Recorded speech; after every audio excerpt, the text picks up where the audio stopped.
Dr. Anusha, consultant at Dr. Vijay's Cosmetology and Hair Transplantation Center. So, ఈ రోజు మనం PRP కోసం మాట్లాడుకుందాం. So, what is PRP? PRP therapy for hair loss. So, PRP అంటే platelet rich plasma. So, ఇది ఎలా produce చేస్తాం? జనరల్గా మన క్లయింట్ దగ్గర బ్లడ్ అనేది ఒక 20 ml ఆఫ్ బ్లడ్ అనేది కలెక్ట్ చేస్తాము. ఈ బ్లడ్ని మనం కలెక్ట్ చేసి దాన్ని సెంట్రిఫ్యూజ్ చేస్తాం.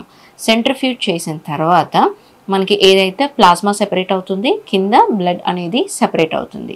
ఈ ప్లాస్మా ఏదైతే ఉందో దాన్ని మనం కలెక్ట్ చేస్తాం. ఈ ప్లాస్మా అనేది నార్మల్ బ్లడ్లో ఉండేదానికన్నా ఈ ప్లాస్మాలోని కాన్సన్ట్రేషన్ ఆఫ్ ప్లేట్లెట్స్ అనేవి ఎక్కువ ఉంటుందన్నమాట. సో అందుకే దీన్ని మనం ప్లేట్లెట్ రిచ్ ప్లాస్మా అంటాం. సో ఈ ప్లాస్మా ఏదైతే మనం కలెక్ట్ చేసుకున్నామో అది మనం ఇంజెక్షన్స్లోని లోడ్ చేసుకుంటాం. లోడ్ చేసి పక్కన పెట్టుకుంటాం.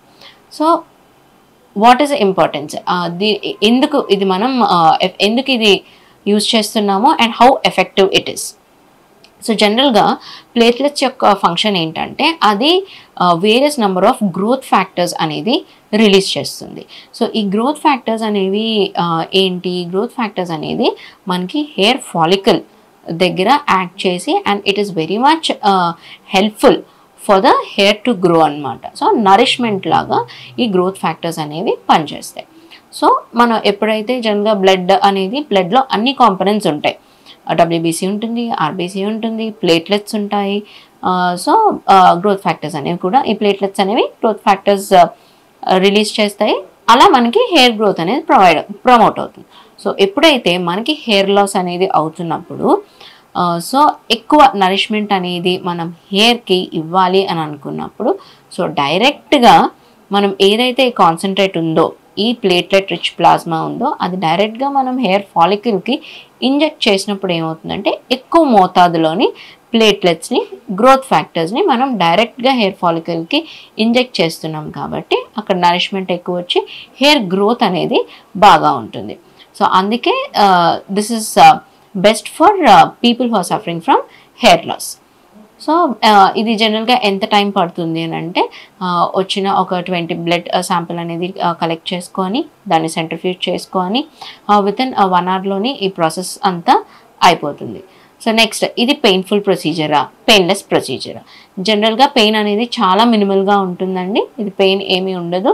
So one sitting day care procedure రావచ్చు, PRP చేసేసుకొని ప్రొసీజర్ అయిపోయిన వెంటనే మీరు మళ్ళీ వెళ్ళిపోవచ్చు. సో అంత పెయిన్ఫుల్గా అయితే ఏమీ ఉండదు. ఒకవేళ మీకు బాగా పెయిన్ బాగా సెన్సిటివ్, కొంతమంది క్లయింట్స్ వస్తారు, they are much more pain sensitive. So వాళ్ళలోని we can give a local block అనేది ఇచ్చుకొని ఆర్ లోకల్ ఎనస్థీషియా ఇచ్చుకొని ఏదైతే ఈ ప్లేట్లెట్ రిచ్ ప్లాస్మా ఉందో మనం కలెక్ట్ చేసామో అది లోకల్గా హెయిర్ ఫాలికల్స్ దగ్గర ఇంజెక్ట్ చేయొచ్చు. సో అప్పుడు వాళ్ళకి ఎటువంటి పెయిన్ అనేది ఉండదు. సో నేను PRP చేసుకున్న తర్వాత ఏం కేర్ తీసుకోవాలి, నేను ఎప్పుడు వర్క్కి వెళ్ళాలి? సో అది సింపుల్ అండి. జస్ట్ ఓన్లీ ఆయిలింగ్ కానీ హెయిర్ వాష్ కానీ చేయొద్దు.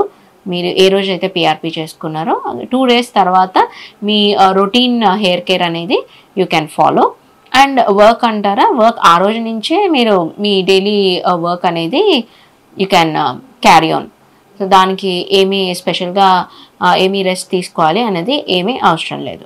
నెక్స్ట్, ఈ ప్లేట్లెట్ రిచ్ ప్లాస్మా అనేది PRP థెరపీ. సో ఎవరిలో ఈ PRP థెరపీ ఇవ్వాలి? ఇప్పుడు హెయిర్ లాస్ అంటే ఇప్పుడు బట్టతలో ఉన్న వాళ్ళకి ఈ PRP అనేది ఇస్తే హెయిర్ గ్రోత్ అవుతుంది అంటే డెఫినెట్గా అవ్వదండి. ఎందుకంటే ఆల్రెడీ అక్కడ హెయిర్ అనేది లాస్ అయిపోయింది, హెయిర్ ఫాలికల్స్ అనేవి లేవు, ఆల్రెడీ లాస్ అయిపోయింది కాబట్టి దాన్ని మనం స్టిమ్యులేట్ చేయడానికి అవ్వదు. సో అందుకే బట్టతలో ఉన్న వాళ్ళకైతే PRP అనేది వర్క్ అవ్వదు. సో మరి ఎవరిలో వర్క్ అవుతుంది అని అంటే హెయిర్ లాస్ అవుతుంది, హెయిర్ ఫాల్ అవుతుంది అంటే for example sudden weight loss అవ్వడం వల్ల, క్రాష్ డైట్స్ చేయడం వల్ల, లేదంటే అవుట్ ఆఫ్ స్ట్రెస్ వల్ల ఎక్కువ హెయిర్ ఫాల్ అవుతూ ఉంటుంది. సో వాళ్ళలో మనకి హెయిర్ థిన్నింగ్ కనిపిస్తుంది, కొంచెం చిన్న బేబీ హెయిర్స్ అనేవి కనిపిస్తాయి, టర్మినల్ హెయిర్ అనేది కూడా ఉంటుంది. వాళ్ళల్లో ఈ PRP సెషన్ అనేది ఇచ్చుకుంటే ఏమవుతుందంటే ఆల్రెడీ ఉన్న హెయిర్ అనేది స్ట్రాంగ్ అవుతుంది and at the same time hair ఫాల్ని కూడా ప్రివెంట్ చేస్తుంది. అది మెయిన్ బేసిస్ ఈ PRP థెరపీకి. సో ఎన్ని సెషన్స్ తీసుకోవాలి, ఎప్పుడెప్పుడు తీసుకోవాలి? సో ఈ PRP థెరపీ అనేది జనరల్గా every depending on your hair loss అనమాట or hair fall. Excessive hair fall ఉంది బాగా అంటే ఫస్ట్ 1 month ఎవ్రీ 15 daysకి తీసుకుంటే, సో 2 sessions for 15 days తీసుకుంటే సరిపోతుంది. After that you can go for every month, every 30 daysకి మీరు సెషన్ అనేది రిపీట్ చేసుకోవాలి. అలా ఒక మినిమం 6 to 8 sessions అనేది పడుతుంది. సో 6 to 8 sessionsలో డెఫినెట్గా మీకు ఇంప్రూవ్మెంట్ అనేది కనిపిస్తుంది.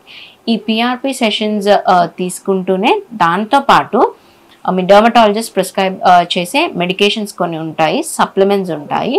అవి యూజ్ చేసుకుంటూ ఈ సెషన్స్ అనేవి టైం టు టైం ఈ సెషన్స్ అనేవి తీసుకుంటా ఉంటే ఏదైతే మీకు హెయిర్ ఫాల్ అవుతుందో అది కంట్రోల్ అవ్వడమే కాకుండా కొత్త హెయిర్ అనేది కూడా స్ట్రాంగ్గా గ్రో అవుతుంది. నెక్స్ట్ న్యూట్రిషనల్ డెఫిషియన్సీ కానీ పోస్ట్ వైరల్ ఇన్ఫెక్షన్స్, దీనివల్ల హెయిర్ ఫాల్ అయిన వాళ్ళల్లో కూడా సప్లిమెంట్స్ తీసుకుంటూ at the same time dietary modifications కూడా చేసుకుంటూ ఈ పిఆర్పి సెషన్స్ తీసుకుంటే డెఫినెట్గా వెరీ గుడ్ రిజల్ట్ అనేది కనిపిస్తుందండి. Thank you. Do like and share this information.